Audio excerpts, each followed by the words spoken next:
আসসালামু আলাইকুম। আপনারা ভিডিওটা এত পরিমাণ শেয়ার করে দিবেন যেটা বলার বাহিরে। তো আমি আজকে আবারও রংপুর মেডিকেলে চলে আসলাম। তো সামনে একটা ভিডিও দিয়েছিলাম যে আমার ছোট ভাই থ্যালাসেমিয়া রোগে আক্রান্ত। তো আজকে তার কাছে আমি যাচ্ছি। তো মেডিকেলে আমি চলে এসেছি। তো আমার সাথে আমি আরেকজনকে নিয়ে এসেছি রক্ত দেওয়ার জন্য। তো সবাই আমার এই ছোট ভাইটার জন্য দোয়া করবেন, সে যেন অতি তাড়াতাড়ি সুস্থ হতে পারে। আপনাদের সামনে আবার আমি ওর ভিডিও নিয়ে আসবো। ওর মাও আমার সাথে আছে।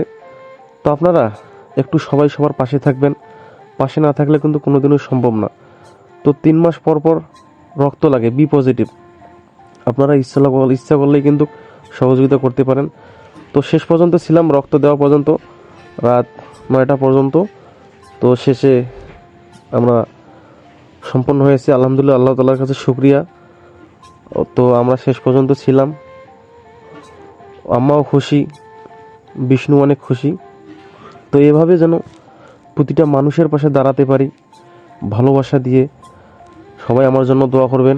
এভাবেই যেন মানবিক কাজগুলো আমরা ঠিকভাবে করতে পারি, সুস্থভাবে, ইনশাআল্লাহ।